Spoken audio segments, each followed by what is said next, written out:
پتنگ کی قاتل ڈور مزید کتنی جانیں لے گی؟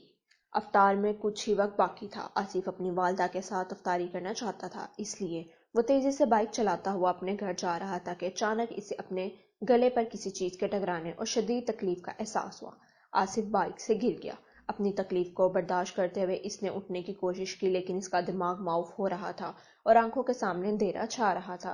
سڑک سے گزرنے والے لوگ بھاگ کر اس کی طرف آ رہے تھے۔ صرف چند سیکنڈ میں آصف کے پورے کپڑے خون سے لت پت ہو چکے تھے۔ اس سے پہلے کہ کوئی کچھ سمجھ سکتا، وہ لڑکھڑا کر گر گیا۔ آصف کی زندگی کی ڈور کسی پتنگ کی بے رحم قاتل ڈور کے منقطع کرتی تھی۔ پتنگ کٹنے پر بو کاٹا کی آوازیں لگانے والے انسانی گلے کاٹنے پر چپ سادھے ہوئے ہیں۔ ملک میں روز اسی طرح کے واقعات سامنے آ رہے ہیں، لیکن پتنگ بازی کے شوقین باز نہیں آ رہے۔ پتنگ بازی ایک دلچسپ مشغلہ ہے۔ نیلے آسمان کی وسطوں میں سفید اودے سرمئی بادلوں کے ساتھ ہوا کے دوش پر اٹکلیاں کرتی رنگ برنگی پتنگیں سب کی توجہ اپنی طرف مرکوز تو کر لیتی ہیں۔ پاکستان میں بھی یہ کھیل بہت مقبول ہے، لیکن اب کچھ عرصے سے پتنگ بازی پر حکومت کی جانب سے بار بار پابندی عائد کرتی جاتی ہے۔ پتنگ بازی جیسے مشغلے پر پابندی کی بنیادی وجہ وہ قاتل ڈور ہے جس نے ان گنت افراد کی سانسوں کی ڈور کو منقطع کر دیا ہے۔ پاکستان بھر میں پتنگ کی اس قاتل ڈور نے نہ صرف درجنوں افراد کو شدید زخمی اور ہمیشہ کے لیے آواز سے بھی محروم کر دیا ہے، بلکہ کئی افراد اس ڈور کا شکار ہو کر زندگی سے بھی ہاتھ دھو بیٹھے ہیں۔ پتنگ بازی کے باعث ہونے والے حادثات کے پیش نظر امسال بھی حکومت کی جانب سے پتنگ بازی پر پابندی عائد کی گئی تھی، لیکن کوئی خاطر خواہ نتائج سامنے نہ آ سکے اور نہ صرف یہ مشغلہ جاری رہا بلکہ کئی حادثات بھی رپورٹ ہوئے۔ پتنگ کی ڈور سے ہلاکتوں کی شرح پنجاب میں سب سے زیادہ ہے۔ اس سال کی ابتدا سے ہی گلے پر ڈور پھرنے سے کئی افراد کے زخمی ہونے کی اطلاعات میڈیا کے ذریعے منظر عام پر آئیں۔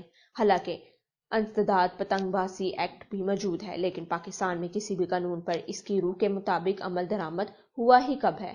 انسداد پتنگ بازی کی ٹیمیں پتنگ بازوں کے خلاف کریک ڈاؤن میں سرگرم تو ہیں، لیکن ان کی کارروائیاں معصوم بچوں کی پکڑ دھکڑ اور انہیں سرزش کرنے تک ہی محدود ہیں۔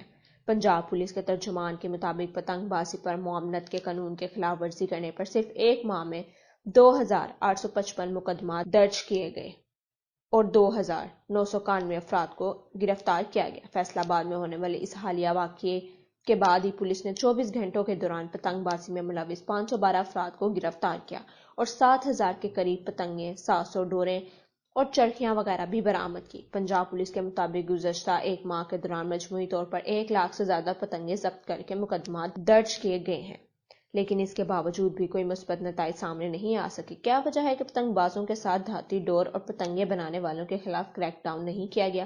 جب مارکیٹ میں پتنگیں اور قاتل دھاتے ڈوریں ہی دستیاب ہوں گی تو پتنگ بازی کیسے اس کھیل میں شریک ہوں گے؟ لیکن یہاں بھی وہی حال ہے کہ گٹکا ماوا پر پابندی عائد کرنے کے باوجود ان کے بنانے والے پر کوئی قانون نافذ نہیں ہوتا اور اوپر کمائی کے لیے سب کو کھلی چھوٹ دی جاتی ہے۔ پتنگ باز دوسروں کو نیچا دکھانے اور ان کی پتنگ کاٹنے کے لیے ایسے دھاتے ڈوروں کا استعمال کرتے ہیں جس میں مختلف کیمیکلز ملا کر تیار کیے جاتے ہیں۔ نتیجتاً وہ ڈور آسانی سے ٹوٹتی نہیں اور یہی ڈور کسی کی راہ پر یا موٹر سائیکل اور کھلی گاڑیوں میں سوار لوگوں کا گلا کاٹنے میں بھی باعث بن جاتی ہیں۔ کانچ کے ٹکڑوں سے بنا ہوا مانجھا، نائلون اور دھاتی ڈور اور کیمیکل زدہ ڈور کسی چھری کی دھار کی طرح تیز ہوتی ہیں۔ جب ایسی ڈور کی پتنگ کٹ جائے تو وہ ڈور نیچے گرتی ہے جیسے پتنگ باز تیزی سے کھینچتے ہیں۔ ایسے میں وہ نیچے اپنے راستے میں آنے والی راہگیر یا موٹر سائیکل سوار کے لیے کسی تلوار سے کم نہیں ہوتی۔ موٹر سائیکل سواروں کو پتنگ کے اس قاتل ڈور سے بچنے کے لیے بائک کے سامنے حفاظتی لچکدار روڈ کا استعمال کرنا چاہیے۔ پتنگ بازی سے ہونے والی ہلاکتوں کو دیکھتے ہوئے پتنگ بازی پر پابندی کے حکومتی فیصلوں کو سراہنا چاہیے، لیکن کیا یہ بہتر نہ ہوتا کہ چھوٹی چھوٹی خوشیوں کو ترستی عوام کو ایک دلچسپ مشغلے سے محروم کرنے کے بجائے ان عوامل پر پابندی عائد کی جاتی جس کی وجہ سے یہ مشغلہ ایک قاتل کھیل بن گیا ہے؟ ہر کھیل کے کچھ اصول و ضوابط ہوتے ہیں، تو کیا پتنگ بازی کے لیے بھی حکومت کی جانب سے کچھ اصول واضح نہیں کر دینے چاہیے تھے؟ پتنگ بازی پر پابندی لگانے کی بجائے اسے غیر قانونی کیمیکل زدہ دھاتی ڈور پر پابندی عائد کی جاتی جو ایسے حادثات کی وجہ بن رہی ہے۔ پتنگوں کے لیے سائز کی پابندی اور ڈور کا معیار مقرر کیا جانا چاہیے۔ پتنگ بازی کے لیے مخصوص جگہ مختص کی جانی چاہیے۔ ایسے علاقوں میں پتنگ بازی کی معاونت کی جانی چاہیے جہاں حادثات کا خدشہ ہو۔